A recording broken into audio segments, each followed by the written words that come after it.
Presiden Prabowo Subianto hari ini dijadwalkan meresmikan bank emas pertama di Indonesia. Peresmian bank emas ini merupakan bagian dari hilirisasi industri yang telah dicanangkan Presiden Prabowo melalui Astacita. Selain itu, bank emas dinilai akan jadi langkah strategis Presiden Prabowo dalam memperkuat ekosistem industri emas nasional. Bank emas diharapkan dapat membuat pengelolaan emas di Indonesia semakin baik.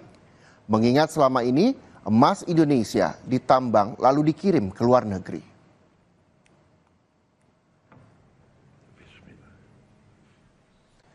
Kita bergabung dengan jurnalis Kompas TV, ada Tifal Solesa dan juru kamera Julian Fernando. Dan selamat siang Tifal. Tifal, pukul berapa Presiden Prabowo Subianto akan meresmikan layanan bank emas ini? Dijadwalkan sebetulnya pada pukul 14 waktu Indonesia bagian Barat, Presiden Prabowo Subianto bersama dengan jajaran dari Kabinet Merah Putih akan berada di The Gade Tower Jakarta Pusat untuk mengikuti rangkaian peluncuran dari bank emas pertama yang dimiliki oleh negara kita. Dan ini dijadwalkan tidak akan lama lagi karena pengamanan tampaknya sudah semakin ketat, tanda-tanda bahwa Presiden Prabowo akan segera tiba di lokasi ini. Untuk rangkaiannya sendiri sebetulnya poin pentingnya adalah ini menjadi momen yang dipandang oleh pemerintah sebagai bagian yang tidak terpisahkan dari semangat Astacita yang digaungkan oleh Presiden Prabowo Subianto bersama dengan Wakil Presiden Gibran Rakabuming Raka dalam sektor hilirisasi, persisnya pada sumber daya alam yaitu emas begitu. Kalau kita ingat lagi di tanggal 17 Februari 2025, Presiden sempat menekankan bahwa akan ada bank emas yang dimiliki oleh Indonesia satu-satunya, dan ini menjadi bentuk dari keseriusan ataupun juga upaya pemerintah untuk bisa menjaga kekayaan alam. Kalau mengutip pernyataannya waktu itu, ini sebagai bagian dari upaya untuk menjaga kekayaan alam bisa terkelola dengan baik. Bahkan ia menegaskan, tadi sempat Anda singgung juga Reza, bahwa ia menilai atau melihat kekayaan alam kita dalam bentuk emas ini kerap dibawa ke luar negeri, sementara kekayaannya bisa dimanfaatkan di negeri sendiri.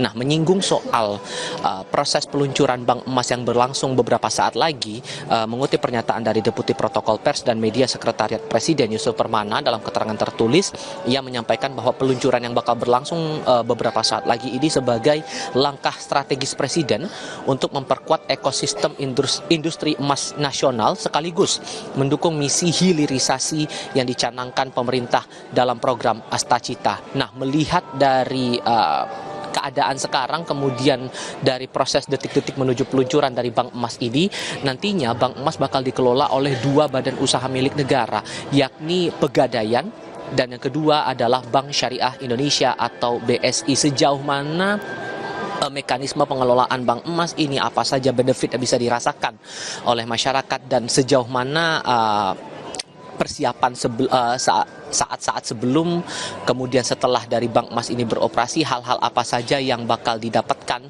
benefitnya oleh publik begitu tanpa terkecuali. Ini juga yang menarik untuk dicermati, dan saya butuh konfirmasi lagi terhadap otoritas terkait soal ini, terutama nanti saat Presiden Prabowo Subianto akan menyampaikan pidatonya sambil meresmikan secara langsung bank emas ini beberapa saat lagi di The Gade Tower Jakarta Pusat ini. Reza. Ya, Tifal, tadi disampaikan juga bahwa sesaat lagi bank emas ini akan diresmikan. Lalu siapa-siapa saja yang juga hadir dan juga ikut nantinya melihat peresmian dari bank emas tersebut, Tifal? Secara kasat mata yang terlihat tadi sebelum pukul 2 siang waktu Indonesia bagian Barat, saya melihat tadi Kapolri dan Panglima TNI sudah berada di sini sambil menantikan kedatangan dari Presiden Prabowo Subianto. Menyinggung soal bank emas ini, sebetulnya ada beberapa aturan atau regulasi yang bisa berkaitan langsung dengan upaya pemerintah dalam program Astacitanya dalam sektor hilirisasi emas ini. Kita melihat dari aturan OJK nomor 17 tahun 2024 tentang penyelenggaraan kegiatan usaha bullion.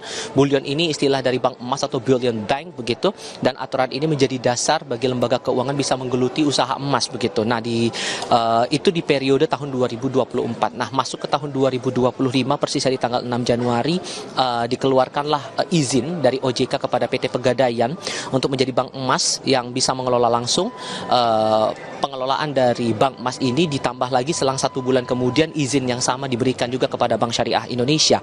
Nah, Pegadaian dan BSI disebut lewat aturan ini bisa langsung mengelola bank emas yang meliputi deposito emas, pinjaman modal kerja emas, jasa titipan emas korporasi maupun juga perdagangan emas. Nah, ini juga yang bakal menarik dicermati, hal-hal apa saja, sekali lagi ini benefit-benefit apa saja yang tentu dinantikan oleh publik saat bank emas ini muncul sebagai pemberian layanan juga kepada masyarakat. Apa yang bisa membedakan antara bank konvensional ataupun juga bank-bank lain yang mungkin memiliki jasa penjualan emas yang sama begitu, apa yang membuat ini menjadi secara bisnis bisa lebih kompetitif, dan hal-hal apa lagi yang bisa dirasakan benefit oleh masyarakat. Inilah yang bakal kita tunggu nanti saat Presiden Prabowo Subianto akan meresmikan ini langsung di The Gade Tower Jakarta Pusat. Reza. Baik, terima kasih Tifal Solesa, jurnalis Kompas TV melaporkan langsung dari The Gade Tower Jakarta Pusat. Selamat kembali bertugas, Tifal.